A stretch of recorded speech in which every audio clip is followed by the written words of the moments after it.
Between April 1846 and February 1848, the United States and Mexico were at war. The annexation of Texas by the US prompted Mexico to try and reclaim its territory, with the US eventually coming out victorious. The US won big in this war. It managed to claim around 500,000 square miles of territory, extending from the Rio Grande and into the Pacific. The 1848 Treaty of Guadalupe Hidalgo solidified this territory, with the treaty eventually being ratified by both the US and Mexican Congresses. Texas, Utah, New Mexico, Nevada, Arizona, California, and western Colorado all went to the US, with Mexico receiving just $15 million in return. Those who fought in that war would later use their experience to fight the American Civil War, which led to the United States that we know today. Relations between Mexico and the US took a while to normalize from that point, but today the countries share a stronger relationship. They're part of the United States-Mexico-Canada Agreement, with Mexico even ascending to become America's top trading partner in 2023 as bilateral trading rose to $263 billion. But there are tensions bubbling beneath the surface, threatening to explode into an all-out war. The US is preparing to invade Mexico. In this hypothetical scenario, we're looking at how that invasion might go and why it may not be the resounding success the US might believe it to be. The prelude to the invasion. Operation Lone Star is in full effect. Texas Governor Greg Abbott's response to what he calls a border crisis between the US and Mexico has yielded some positive and cooperative results. Securing Fronten Island, which had long been used by Mexico's cartels, was a major coup. But Abbott isn't satisfied. More needs to be done to prevent illegal aliens from Mexico from crossing the border into the US, he argues. He makes his case to the US Senate and Congress, stating that the 249,735 encounters Border Patrol agents had with Mexican citizens in December 2023 alone are far too high, and that June 2023 was the only month in the entire year that these encounter rates dropped below 100,000. Florida's Governor Ron DeSantis is making a similar case. During his ill-fated 2024 presidential run, DeSantis promised that he would send American special forces into Mexico on day one to tackle cartel-led fentanyl laboratories. While his presidential dreams ended, DeSantis still pushed to send the US military into Mexico, arguing that it was the only way to stop the flow of drugs into the country. Startlingly, both the Senate and Congress seem to agree something has to be done about these drug and border crises.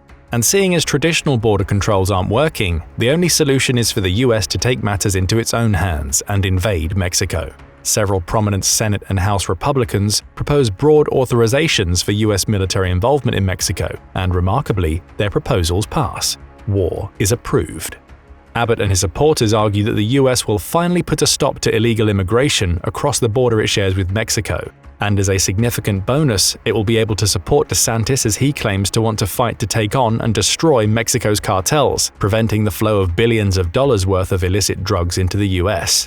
In the hours leading up to the invasion, US President Joe Biden alerts the nation and talks about what's to come. He claims that the war will be over quickly, with Mexico unable to contend with the sheer might of America's armed forces. Little does he know that he, on Governor Abbott's recommendation, may be leading the US into a war of attrition in which it doesn't want to be a part. Hour 1. Skirmishes are already underway all along the 2,000-mile border the US and Mexico share. This was to be expected. The announcement of America's invasion has led to Mexico scrambling as many of its soldiers as possible. Those Mexican soldiers know they're in for the fight of their lives. Mexico doesn't have a small military. It has 412,000 active personnel, about a quarter of which it's either sent to the border or has en route, along with 98,655 reservists. But it can't be denied that the US is stronger in the manpower department. Its active military contains 1.328 million personnel and over 799,000 reservists. Mexico has one advantage in that it has 120,000 paramilitary forces compared to 0 for the US, with those paramilitary fighters already fortifying towns and villages to slow the inevitable American advance. But for now, Mexico is focusing on slowing the US at the border. The majority of the American assault comes from Texas. The state is home to 15 active military installations, which collectively house a huge portion of America's military. A staggering 73,669 Army personnel are stationed in Texas. When added to the 33,691 U.S. Air Force personnel and the 8,398 U.S. Navy sailors and Marines stationed in Texas, the state alone is easily able to match the initial contingent of around 100,000 people Mexico is sending to the border. Throw in 2,240 National Guards and Texas handles the brunt of the initial fighting. Many of these soldiers will pass through the newly opened Forward Operating Base, an 80-acre facility located near the Rio Grande. This is all part of the plan. As Texan forces advance, the US as a whole is preparing its navy. These ships will play a vital role in the invasion, though they need to get in position before that can happen. Hour 10. Fighting still rages on the border between Mexico and Texas. Mexico's soldiers are putting up a brave resistance, but they're unable to contend with the combined tactics being used by the US fighters streaming in from Texas. As American soldiers fight on the ground, they're supported by bombing and missile runs conducted by the Air Force. The first scraps of the Navy are coming into focus too. The USS Houston, a nuclear-powered submarine, takes up a hidden position off the Mexican east coast, prowling the Gulf of Mexico. It's joined by the USS Dallas under the water's surface, along with the USS Nimitz. All will play vital roles in what's to come, though their current role is to fend off Mexico's own navy to help clear the Gulf of Mexico. Mexico is fairly well prepared for this initial naval contingent. It has 194 assets in its own navy, making it the world's 16th largest when it comes to asset volume, though it can't compare to the US in power. Mexico has no submarines and only 5 destroyers, with its 11 frigates also being too small to really contend with the fleet of 75 destroyers the US has to play with. Sadly for Mexico, 150 of its ships are simple patrol vessels, none strong enough to take on anything coming from Texas. Still, they stand their ground, at least for a few days. Hour 24. Mexico's 11th military region, which is headquartered in Torreon, Coahuila, is already close to falling. Constant bombardments by the US Air Force have destroyed all 4 of the region's military bases, with American soldiers from Texas slowly seeping in as they fight their way through the Mexican soldiers on the border. Fighting has also broken out in Mexico's 2nd military region. Covering Baja California Sur, and Sonora, the region is home to 5 bases that are all targets for the US military stationed in California. Those bases face an even bigger threat than that posed by Texas. The bulk of America's troops in this conflict come from California, which is home to around 30 military installations and around 161,000 military personnel, 115,000 of whom are based in San Diego. Those soldiers arrive en masse into the 2nd military region, transported primarily by the 56 US Navy ships stationed at Naval Base San Diego. The operation is quick and brutal. Unable to send as many soldiers as it would like into the 2nd Military District, Mexico has to stand back and watch as soldiers streaming in from California cut through its ground forces, all as the US Air Force fighter jets and bombers devastate the quintet of military bases it has in the region. Within another 48 hours, both the 2nd and the 11th Military Districts will fall. The US will have a foothold in northern Mexico, as well as control over the border, affording it time to send more of its soldiers into the country. It won't take long for more of America's ships to arrive. Day 7. For the last week, the US has been consolidating its position in northern Mexico, waiting for more of its navy to arrive. That's happened. The 50-plus ships from California now control Mexico's Pacific coast, including the Gulf of California, with the ships out of Texas taking the Gulf of Mexico. Those ships will assist in attacks on bases throughout Mexico in the coming weeks, but for now they serve a far more important purpose, isolating Mexico from much of the rest of the world. The US has already cut its own trading with Mexico. Over $200 billion of bilateral trade is gone, which damages the US as well, though the country is in a better position to take the economic hit. And with its ships now surrounding Mexico, the US can take control of the Sureste Basin. That's a major problem for Mexico. The basin accounts for 81% of the country's crude oil sands and natural gas liquid reserves, with 70% of the country's total reserves being located offshore. Mexico sells a lot of this oil. The state-owned Pemex company reported a profit of $1.2 billion in 2022, which it can no longer do. Over the next few weeks, Mexico will start to run out of the resources it needs to fuel its army. Day 14. Mexico's president Andrés Manuel López Obrador has been working busily behind the scenes. With much of the country's oil and gas supplies cut off, the US has also halted the natural gas pipeline through which Mexico imported gas at a rate that saw imports grow by 400% from 2011. Obrador has a problem to solve. He turns to an unlikely ally, Venezuela. At 304 billion barrels, Venezuela has the world's largest proven oil reserves. Granted, it doesn't have access to all of that oil, but it can drill enough to send a fairly steady supply to Mexico. The neutral approach Mexico has taken to Venezuela in recent years also plays in its favor, as Venezuela, though not necessarily seeing Mexico as an ally, is friendly enough with the country to send oil at only a slightly inflated price. An immediate crisis is somewhat averted for Mexico. More worrying for Obrador is that the US is slowly advancing through the country. Using the same tactics it used to take Mexico's north, the US is deploying a combined force of Army, Air Force, and Navy to whittle away at Mexico's military bases. it can do little to respond. Though the fighting is costing the US hundreds of soldiers per day, Mexico is losing men at rates in the thousands. It has very little air power compared to the US, with only 462 assets compared to America's 13,209. It certainly can't stop America's fighter jets from roaming around Mexico bombing bases and firing missiles almost at will. Mexico has only 3 fighter jets to combat them. The majority of its air force is made up of helicopters, 178 of them, and they provide little in the way of defense against America's massive aerial might. The US is wearing Mexico down. It's limited the country's access to energy resources and has forced a massive dent into its economy by cutting trade. American soldiers are advancing from the Mexican north, and the US controls the waters on either side of the country. But something unexpected is about to start happening. Day 20. Mexico has a weapon hidden up its sleeve. The US military contains around 160,000 soldiers who identify as Hispanic Americans, a number which the military's official army website says accounts for 17% of the total active military. Many of those 160,000 soldiers are of Mexican heritage, and very few are happy about what the US is doing to what they consider their home country. Some simply leave the military. They see no other choice, as they can't fight against Mexico, but they also know they'll face serious consequences if they attempt to join Mexico's military as it fights off the US. Others get more active. Sabotage operations begin throughout the US, with some of the American military's Hispanic contingent banding together to destroy vital equipment at American military bases. They know they'll likely be caught and are willing to sacrifice their freedom to slow the American advance, even for a short while. These internal attacks result in planes being blown up, ships getting scuttled when they're at port waiting for repairs, and simply general infighting within America's military ranks. Nothing the US can't overcome, but certainly unneeded chaos within its military at a time when it needs all of its divisions working as one. Even more worrying for the US is the massive Mexican contingent living in its territory. The Pew Research Center says that Mexicans account for the largest population of people of Hispanic origin living in the United States, accounting for 60% of that population in 2021.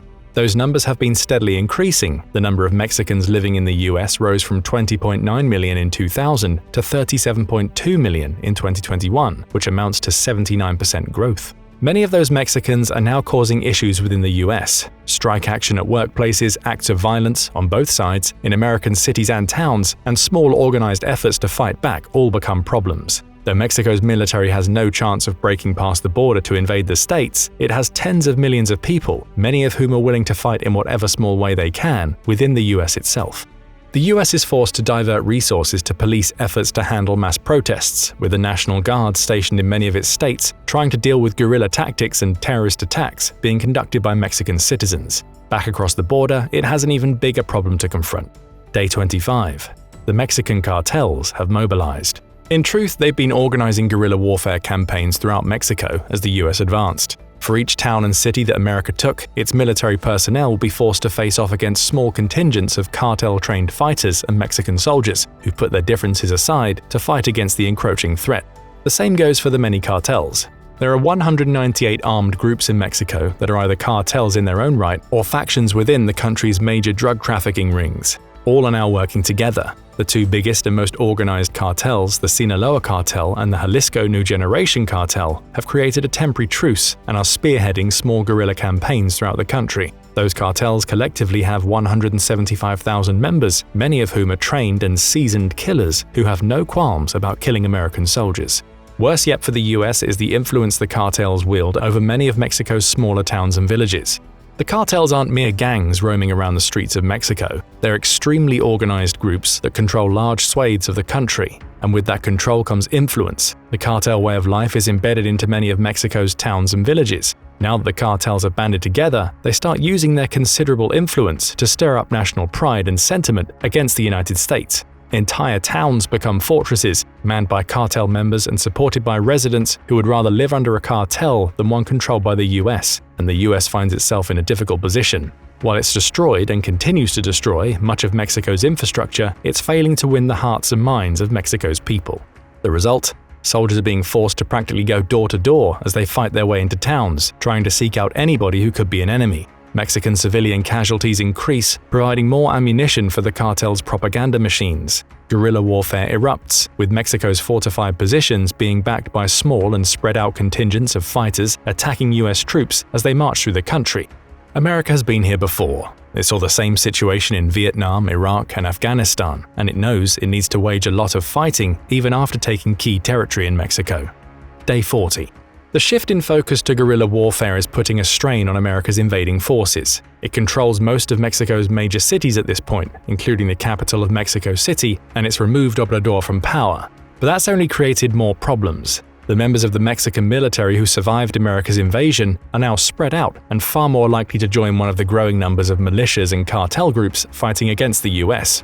There's little in the way of a collective force or infrastructure for America to fight against, forcing it to send out constant scouting patrols and smaller contingents of fighters. It still has its naval blockade, and its air force can still support troops on the ground when called in. But the fighting is far more stop-start than it was at the invasion's beginning, and the combined military tactics that worked so well before aren't as effective.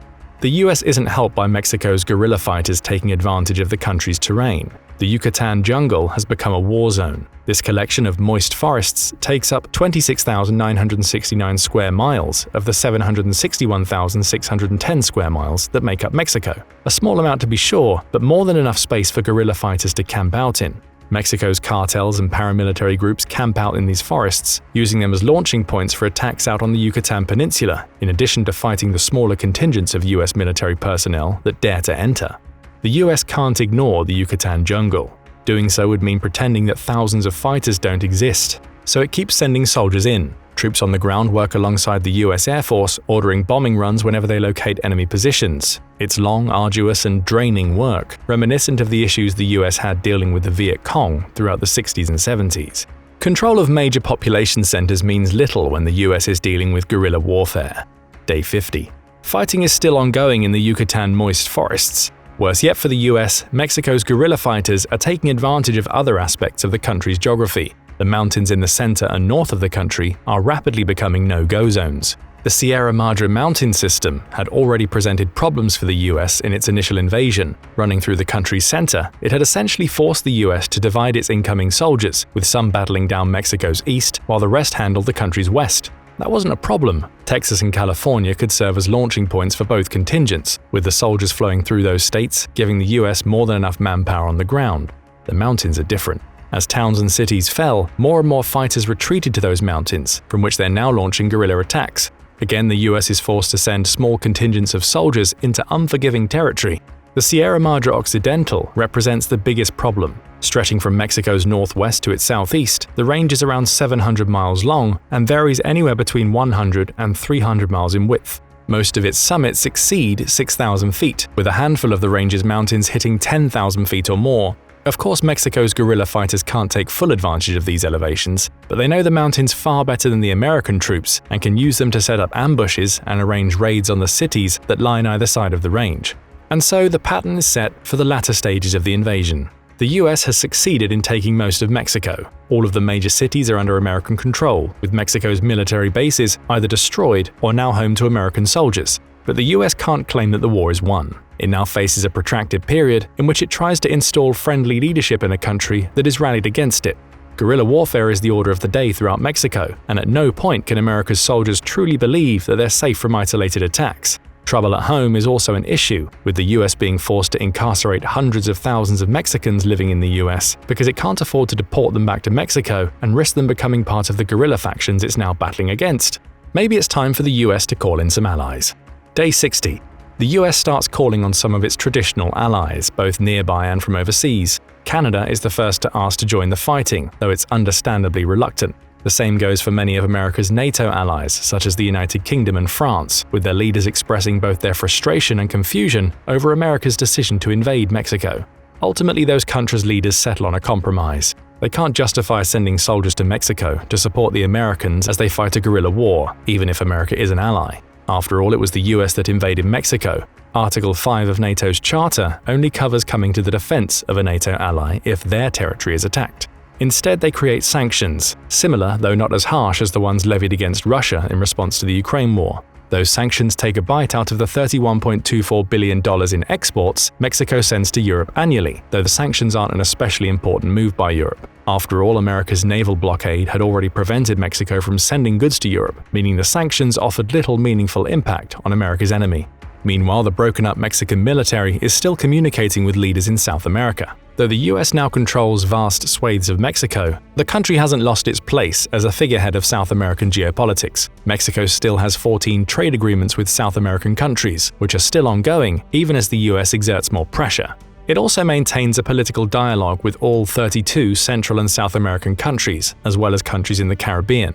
Mexico is also the head of the Pacific Alliance. This small collective of South American countries was formed in 2011 by Mexico, Peru, Chile, and Colombia. Each country borders the Pacific Ocean, and none are too happy to see America's aggressive policies taking hold in Mexico. However, Peru, Chile, and Colombia know that they don't have the military might to take on the US directly, either alone, in tandem, or as part of an army that enters Mexico to try and push the United States back. What happens next is weeks of geopolitical wrangling. No side can really see the benefit of America's actions, which are fueled by issues with immigration and drug trafficking. Europe, while implementing sanctions against Mexico, is collectively pushing for the US to announce a ceasefire and somehow negotiate the handing over of Mexico back to its people and a leader that will be friendly to the US. After all, America achieved some of its objectives. Immigration is down and the cartels, though not destroyed, are scattered and have lost thousands of people to America's forces. Perhaps that's enough. Canada is also a major voice of reason for the United States. It points out that Mexico was a vital economic partner to the US before the invasion, and that the fighting in the country now is really a case of the US cutting off its nose to spite its face. Peace must be declared, Canada argues, lest the US start to be seen as a bully on the global stage. As for Mexico's allies, the last thing they want to do is start a fight with the United States. They also exert pressure on the US to call a ceasefire. After all, they argue, if the US is willing to invade Mexico, then what would it be willing to do in South America? It's made clear that many countries south of Mexico's borders are preparing their militaries and forming alliances. They don't want to fight against the US, but much as we're seeing with NATO's European members and Russia, they're getting ready. All of the while, the US is still being forced to contend with guerrilla warfare as it occupies Mexico. Day 80. The political pressure tells. Obrador, who the Americans had held ever since taking over Mexico City, is called to the negotiating table. He's given specific terms. Mexico will not only commit itself to tackling the cartel and immigration issues from its side of the border, but will also permit the US to send forces of its choosing to enforce its own immigration and drug laws. Mexico's leader faces a choice. He can either accept those terms and bring an uneasy peace back to the country. In doing so, he makes concessions to the US that his people may not particularly like, or he refuses, leaving the invasion to play out as it will. In that case, the US and Mexico will likely be fighting for years. The war has already been won. The US has successfully invaded and overtaken every major Mexican population center. But guerrilla groups backed by the cartels are fighting against them constantly, and Mexico will never be under the full control of the US.